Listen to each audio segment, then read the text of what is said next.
English कैसे सीखें YouTube channel में आपका स्वागत है। इस क्लास में हम इस स्टोरी के एक एक वर्ड का उच्चारण लिखकर इसे ट्रांसलेट करेंगे और इसकी वर्ड मीनिंग आपको लिखकर बताएंगे। लिखने से वो वर्ड मीनिंग आपके दिमाग में ज़्यादा समय तक रहेगी और साथ में हम आपको ग्रामर से जुड़ी, टेंस से जुड़ी छोटी छोटी बातें भी बताएंगे, जिससे आपको इंग्लिश लिखना, पढ़ना, बोलना और समझना और अच्छे से आने लगेगा। मेरी वीडियोज़ में इस तरह के वर्ड्स, इस तरह के सेंटेंसेस होते हैं जिसको हम डेली बोलने में यूज़ करते हैं और वो हमें आसानी से याद भी हो जाते हैं।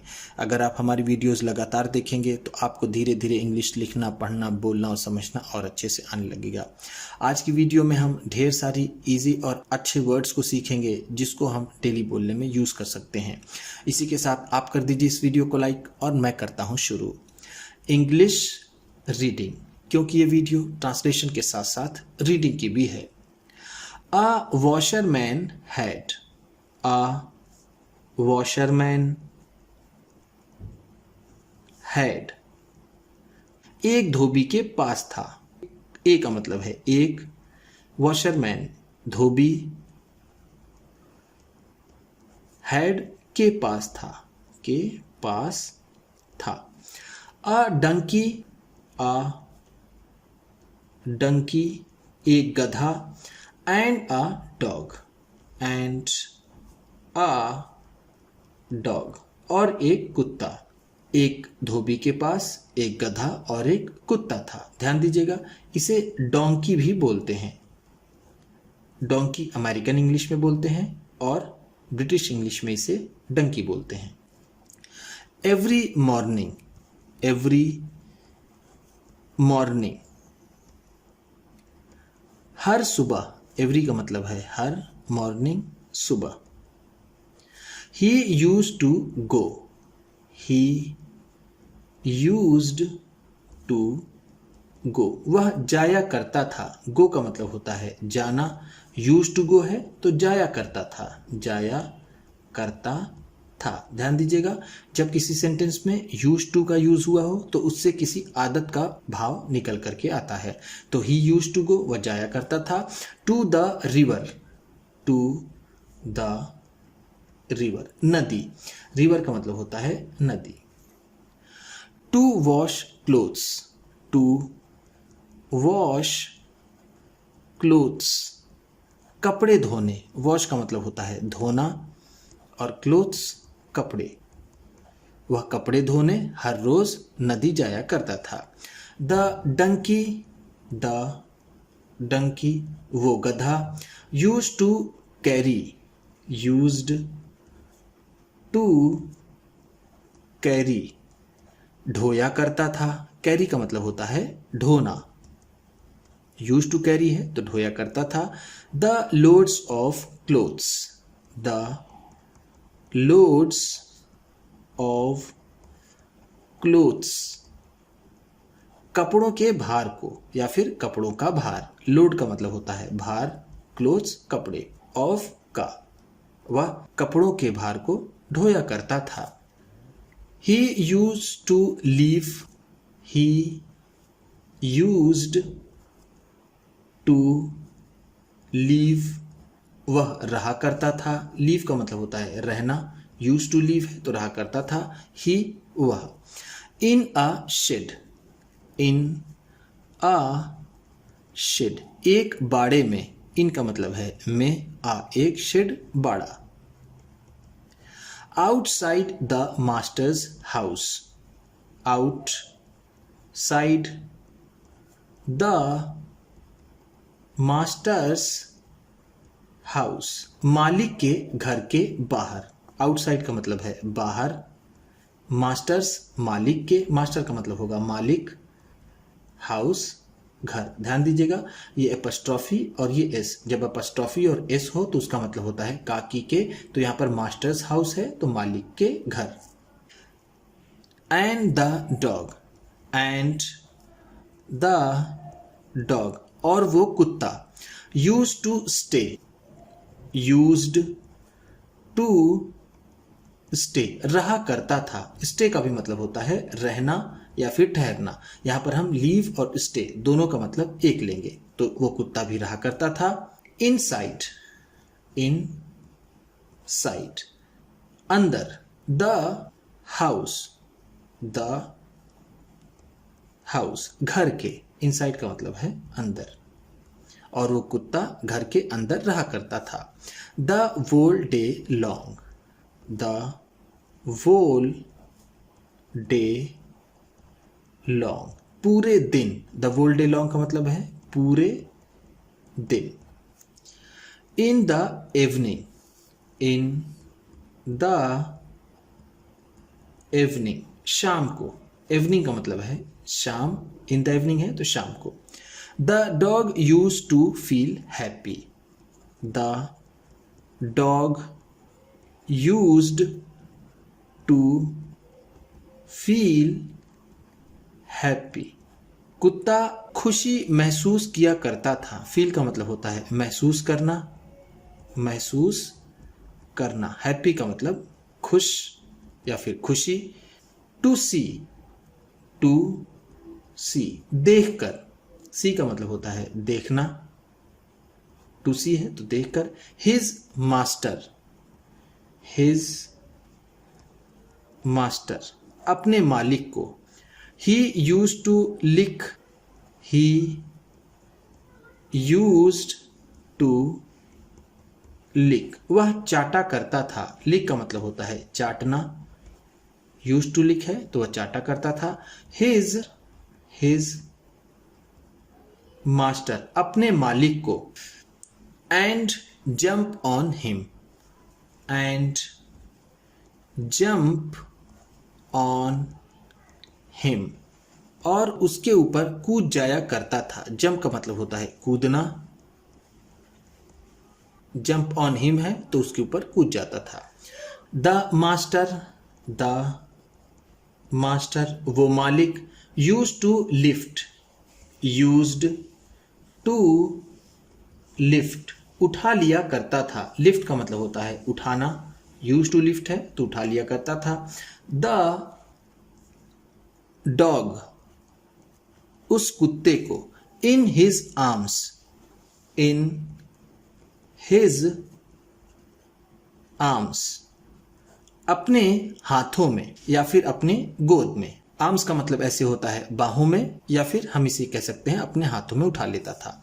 And take him, and take him, और उसे ले जाता था। टेक का मतलब होगा ले जाना, हिम उसे।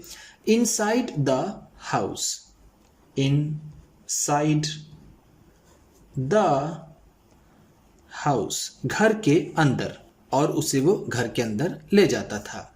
सीइंग दिस, सीइंग दिस, इसको देख करके। सीइंग का मतलब है देख करके, देख करके। दिस, इसको। The donkey also, the donkey also, वो गधा भी। ऑल्सो का मतलब है भी। Wanted to live, wanted to live, रहना चाहता था। वॉन्टेड का मतलब चाहता था, टू लीव रहना। In the house, in the house, घर में। इसे देख करके वो गधा भी घर के अंदर रहना चाहता था। मे बी, हो सकता है। मे बी का मतलब है हो सकता है। If I also jump, if I also jump, अगर मैं भी कूदूं। ऑल्सो का मतलब भी, जंप का मतलब कूदना। इफ, अगर। ऑन हिम, ऑन हिम, उनके ऊपर। Like the dog, like the dog, उस कुत्ते की तरह या फिर उस कुत्ते के जैसे। लाइक का मतलब होगा यहां पर के जैसे या फिर की तरह। He will surely lift me too, he will surely lift me too, वह मुझे निश्चित ही उठा लेंगे। श्योरली का मतलब होगा निश्चित ही। लिफ्ट का मतलब उठाना। मी टू मुझे भी। In his arms, in his arms अपने हाथों में या फिर अपनी बाहों में। And carry me, and carry me और मुझे ले जाएंगे। Inside the house, inside the house घर के अंदर।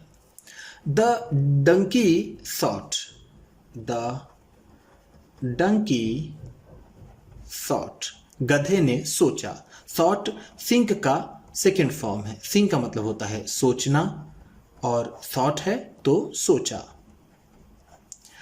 The next evening, the next evening अगली शाम को। नेक्स्ट का मतलब है अगली, इवनिंग शाम को। द डंकी, द डंकी वो गधा। वेंट गया। वेंट का मतलब है गया। वेंट गो का सेकेंड फॉर्म है। गो का मतलब होता है जाना, वेंट है तो गया। Inside the house, inside the house घर के अंदर। ही जम्प्ड वह कूदा। On his master, on his master अपने मालिक के ऊपर। And began to lick him, and began to lick him और उसे चाटने लगा। बिगैन का मतलब लगा, लिक का मतलब चाटने, हिम उसे। द मास्टर मालिक ने। डिड नॉट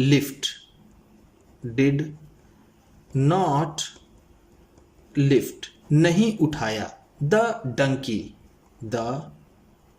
डंकी उस गधे को। ही टूक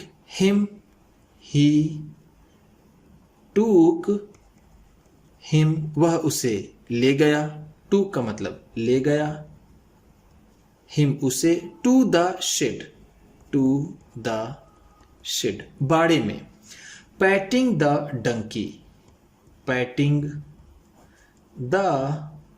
डंकी गधे को थपथपाते हुए। पैट का मतलब होता है थपथपाना और पैटिंग है तो थपथपाते हुए। द डंकी गधे को। The master said to him, the master said to him मालिक ने उससे कहा। सेड का मतलब कहा, हिम उससे। सेड से का सेकेंड फॉर्म है। से का मतलब होता है कहना, सेड है तो कहा।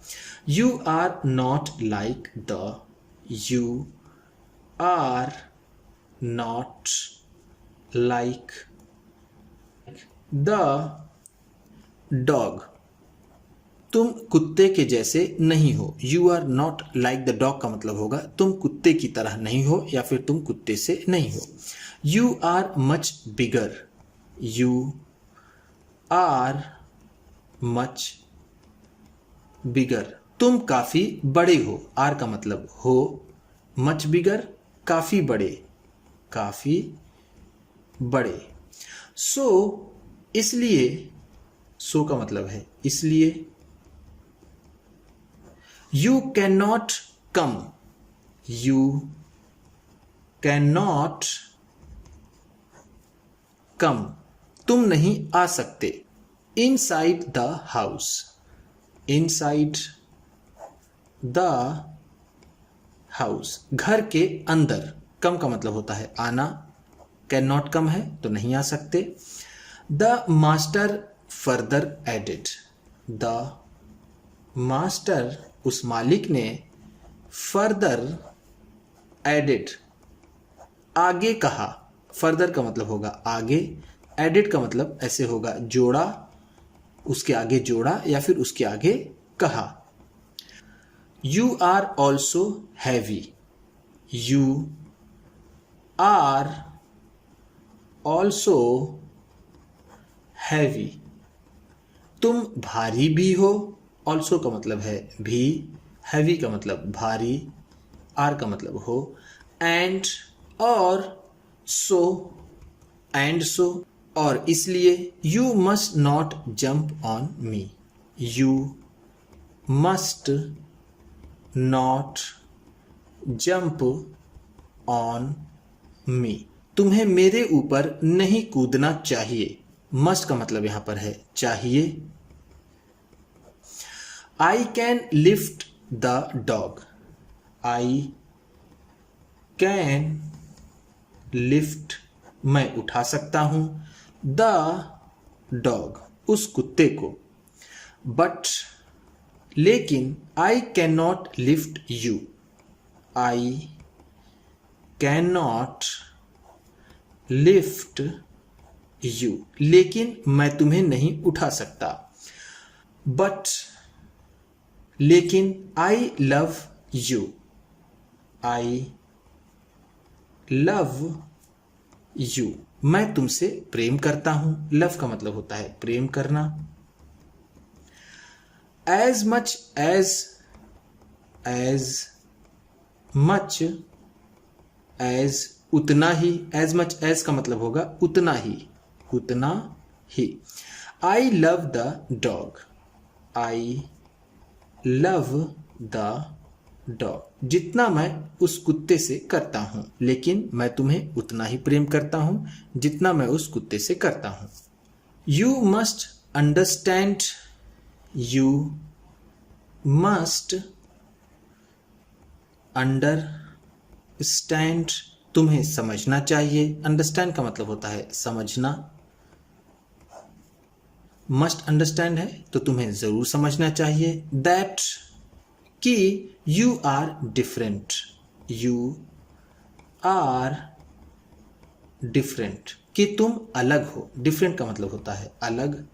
आर का मतलब हो, यू, तुम. तुम्हें ये जरूर समझना चाहिए कि तुम अलग हो. उम्मीद करता हूं कि इस क्लास में बताई गई वर्ड मीनिंग्स आपको अच्छी लगी होंगी. सबसे अच्छा वर्ड कौन सा लगा इसे कमेंट बॉक्स में ज़रूर बताइएगा. इसी तरह की वीडियोस के साथ साथ ढेर सारी रीडिंग की, ट्रांसलेशन की और बहुत से इंग्लिश सीखने वाली वीडियोस पाने के लिए चैनल को सब्सक्राइब कीजिए. और ये वीडियो किसी न किसी अपने एक दोस्त को, मित्र को, परिवार वाले को शेयर भी ज़रूर कर दीजिएगा. तो चलिए मिलते हैं फिर अगली वीडियो में.